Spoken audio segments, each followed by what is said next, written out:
Hello, ladies and gentlemen. Welcome to another very interesting episode of Cutting Chai Stories brought to you by ET Unwired. The series is geared towards identifying leaders and understanding the very traits, routines, and thought process that makes these leaders stand out in the industry across different sectors and verticals.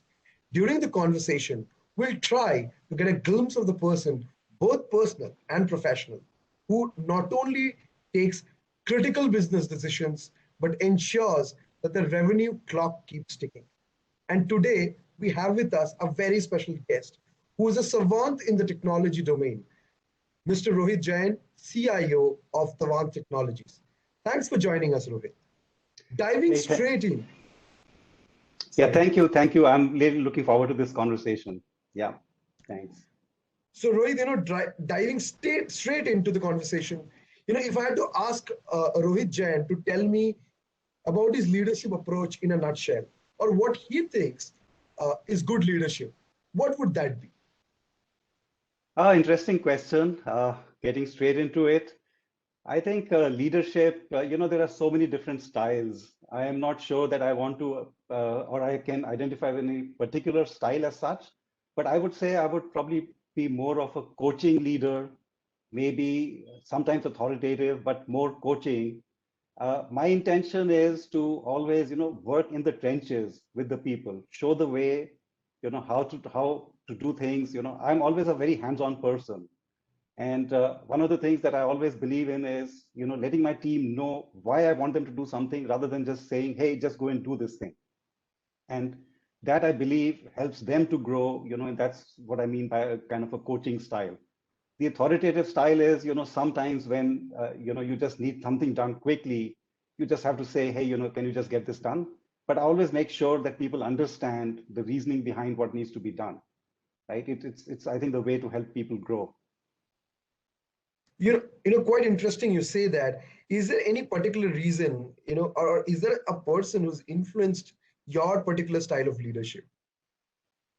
There are so many people actually one can look up to, right? And I have to say something, not everyone will admit it, but I'm an introvert, okay? But having, been an introvert and recognized that, I'm an introvert, that does not, I don't believe that it's a disadvantage for me in any way. There are so many introverted leaders that, you can learn from, right? There are lots of people that had great style. You may not always agree with everything they did, but I do believe in people like, uh, for example, Tim Cook today, but Steve Jobs before him. Steve Jobs was a very visionary kind of a person, right? And he has done so many things that, I would say that are worth emulating. And that's something that, I would like to do. Yes, people know him for his abrasive style. People know him for all the tantrums he might throw. But behind all of that, there was a person who thought very logically, who took decisions based on, design, based on his users, convenience or user experience, right? Another thing, when you talk about my own leadership style, I'm a very data-driven leader. I don't want to make decisions only based on gut feel. A good leader has, good sense of gut feel built up over years and years of experience. But end of the day, there has to be data to back it up. There has to be logical thinking, and that's why people that put in that kind of a thinking is are I mean the people that I would look forward to, look up to, sorry. People like Bill Gates, for example, right? He was another example of a person that did a lot of stuff very thoughtfully and achieved a lot in his career.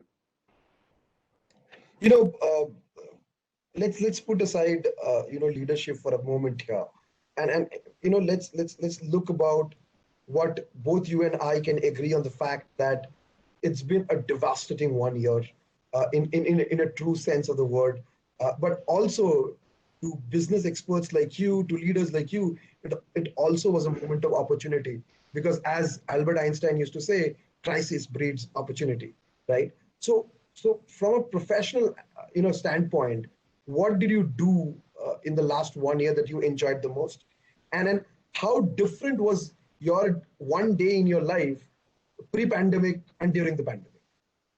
I think this is an excellent question for people that work typically behind the scenes.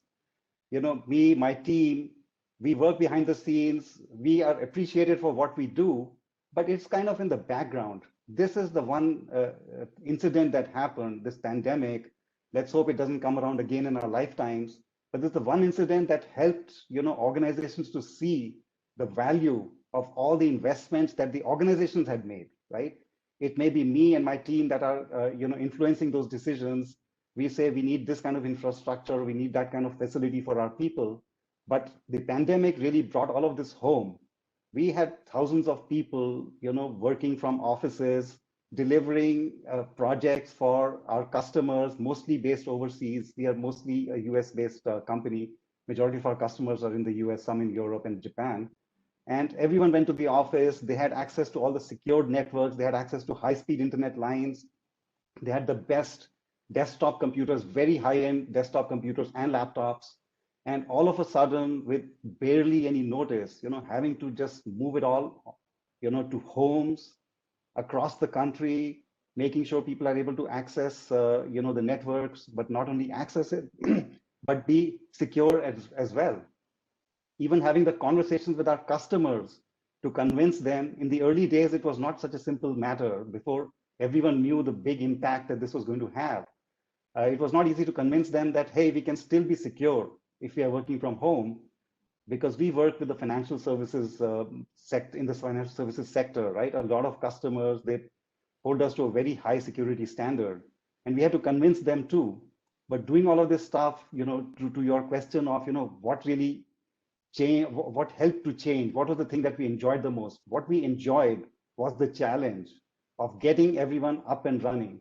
We had to do a lot of experimentation in the first few days, get people connected via the cloud to the office network, ensure that security controls are in place, that they can't do simple things like cut, copy, paste, and things like that, because our customers wouldn't allow those kind of things. So that's the kind of stuff. And of course, over the last year, we have definitely put in, much more than basic security, right? There's a lot of investment that's happened, and we've been at the forefront of that. So in a nutshell, to answer your question, what I really enjoyed is, maybe coming more to the front, right? To the forefront, rather than always working in the back end where people kind of sometimes take you for granted. I couldn't agree more with you when you say that, because you guys are truly the unsung heroes or if you can call them digital warriors, right? During the times of the pandemic. Uh, but a second part of my question was that, what, typically probably a day in your life would have been very different pre-pandemic, right? Uh, how did it change when you were working from home?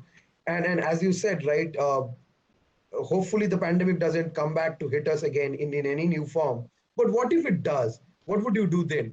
Because you already have faced one in your lifetime. What would you change about yourself if another one comes, or how would you prepare for one? I think that's a good question. One has to think about how one would change oneself.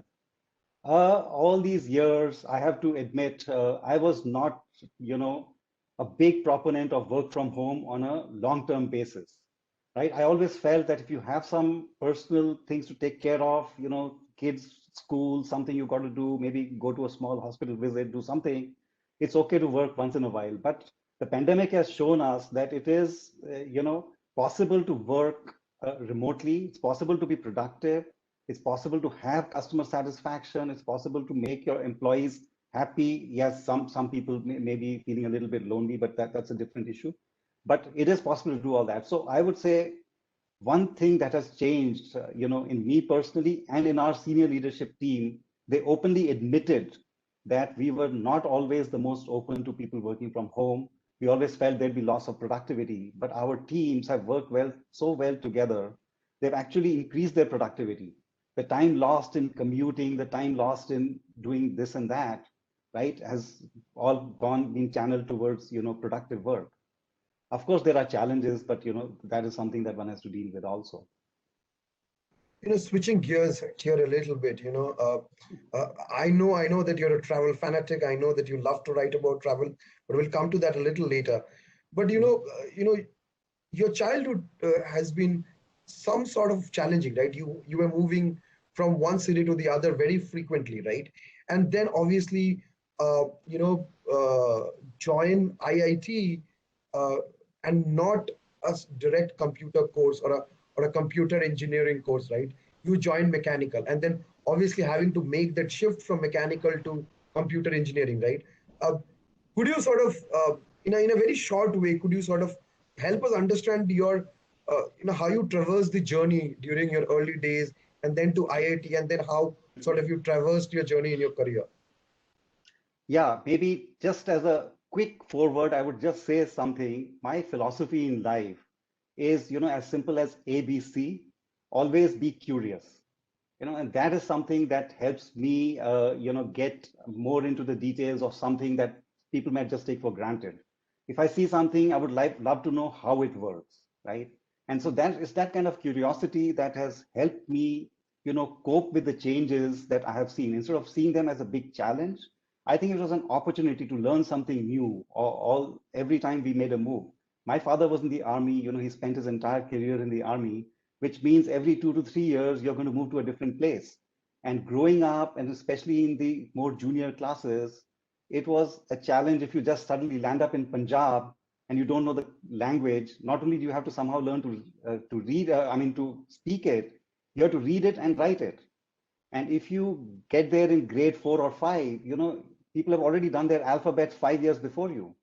And the same thing, for Bengal.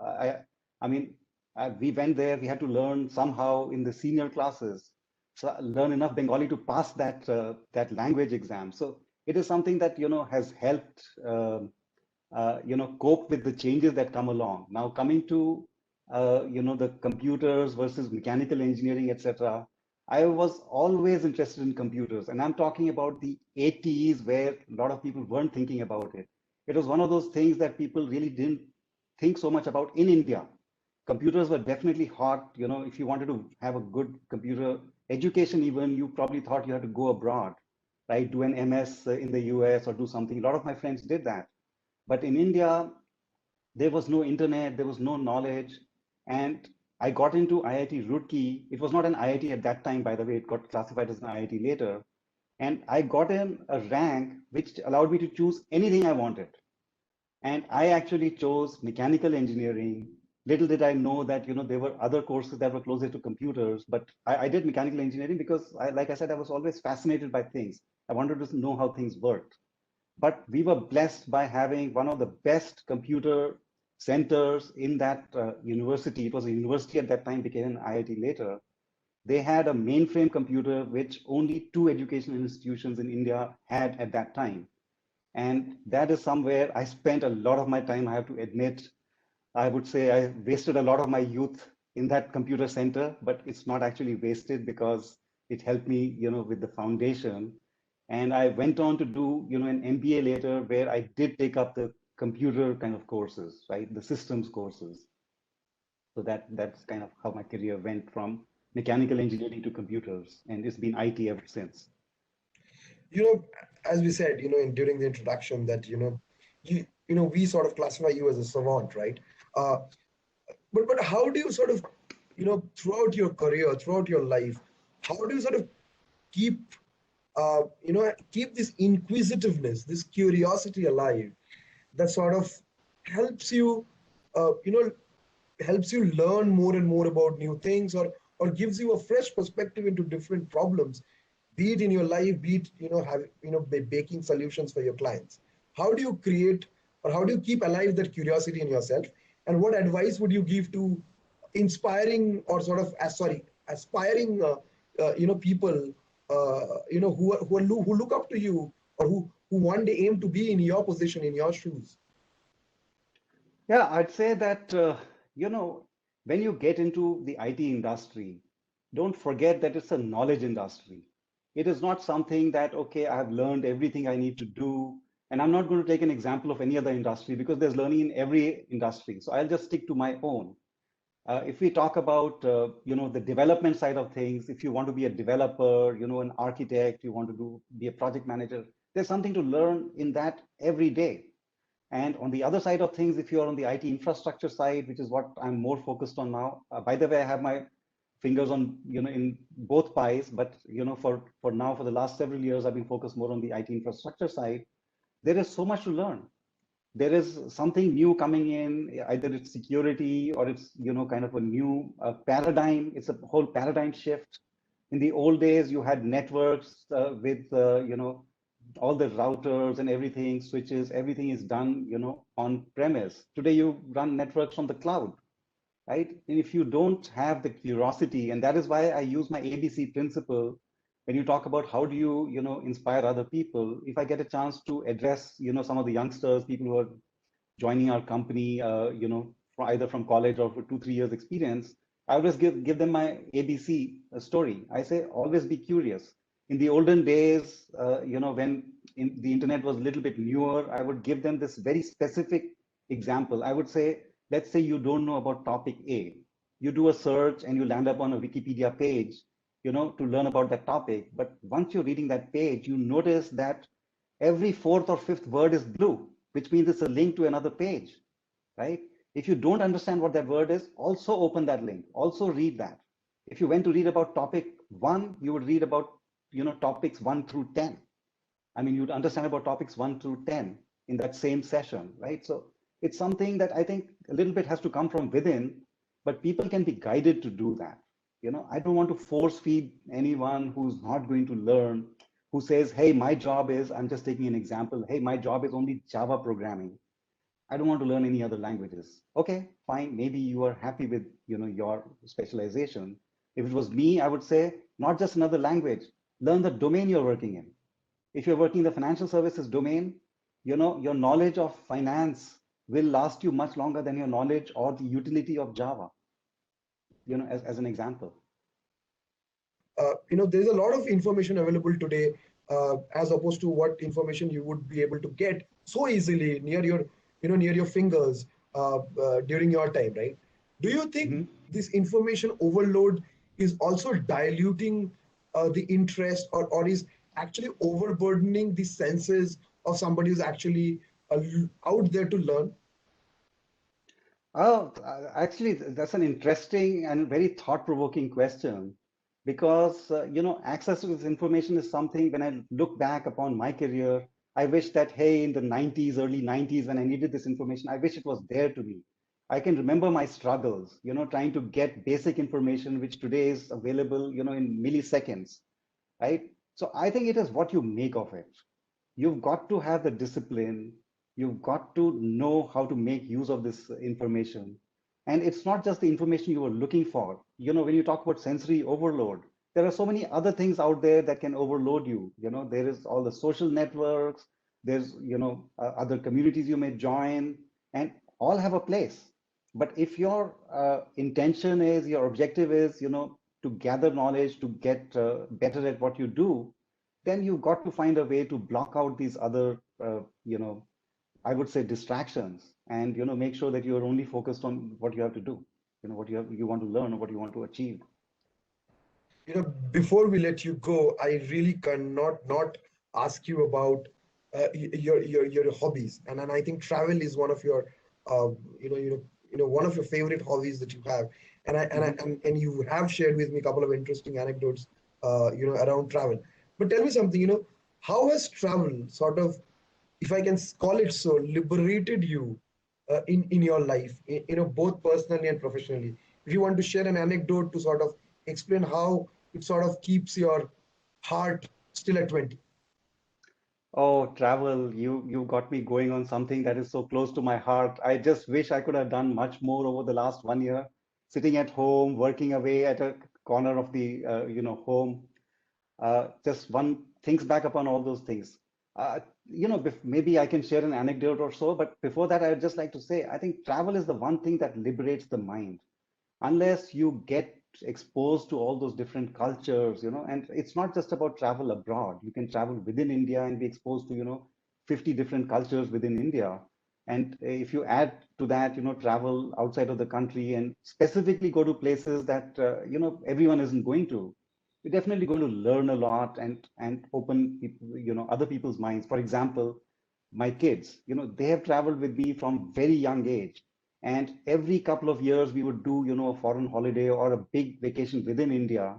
And I think that helped them become, better, more well-rounded individuals. And I just wanted to share maybe one example. This happened a long time ago. Maybe it talks a little bit about the resilience of Indians, or maybe how Indians can be jugadu, if you want to use that word. Many years ago, I was living and working in the UK, and it was pre-internet days. And we were all discussing, it was November, middle of November, and we were discussing what should we do over Christmas. And some people said, I'm going to do this, I'm going to do that, I'm going to go to London, this and that. And someone put a challenge. They said, hey, how about going to Europe? I said, I would love to see Vienna, over the new year. And they said, okay, go there. You'll never be able to do it. There's not enough time. So I took that as a challenge. I said, let's make it happen. Me and a friend of mine, the two of us, we did the planning. We signed up for YMCA, this, that, just to get accommodation. And we did all that stuff. And we, landed up in Vienna in the week between Christmas and New Year. And on the 30th of December, actually, if you know about, December, the winters in Europe, right? The days are very, very short. So it got dark about 3:30, and we came back to our hostel. And we said, it's almost New Year's Eve. What can we do here? We can't sit here and just waste our time here doing nothing. Let's go out and let's see something. There were some newspapers. We saw, oh, there's opera, of course, Vienna is known for opera. We'll go to the State Opera House. That's the best place you could go to. We took a bus, we took a tram, we landed up there, and we saw a line a mile long, and with all these people in their beautiful, clothes. They were all dressed to the gills, and they were all there to see the, New Year's Eve show of some good opera or the other. And so we asked some people, we said, is this the line for the tickets? They kind of looked at us and laughed. They said, we bought tickets months ago. There are no tickets to be had, So now this is where, the typical Indian Jugadu nature came in. We said, we got to find a ticket window. We got to do something. So we started circling this building to see if there's any place we could enter it from. And lo and behold, we were standing outside a door. The door just opened and someone came out. We just went in. Our intention was not bad. Our intention was to go in there and look for tickets. And as soon as we entered, there was this young girl meaning she must have been about 20, 21, standing there, and she had like tears in her eyes and she was not looking good. And we just asked her, hey, is everything okay? She said, yeah, it's fine. My boyfriend was supposed to come. He hasn't come. He's not coming. Something like that. Anyway, we just asked her, do you know where we can get tickets? So she says, you want tickets? Here, take my tickets. So she just gave us the 2 tickets. We said, okay, that's great. Thank you. How much do we owe you? She said, I don't want anything. I'm just going home now. So she gave us 2 tickets to this opera on almost New Year's Eve. And, that's a story that, I've told, my kids are tired of hearing this story, but it's something that unique that has happened in travel. That's not something that's going to happen every day. And it's the kind of stuff that opens your mind. It maybe in a way it talks about the tenacity, or it talks about, how Indians can be very, tenacious, but nothing of the sort. We just wanted to do something that day, and we just happened to come across a good, incident that happened to us. So that's just an example. I think you're absolutely right. I think the tenacity, and I think the go-getter attitude is, I think, what you stand for, and you stand as an example for. Thank you so much for engaging me in this cutting chai conversation.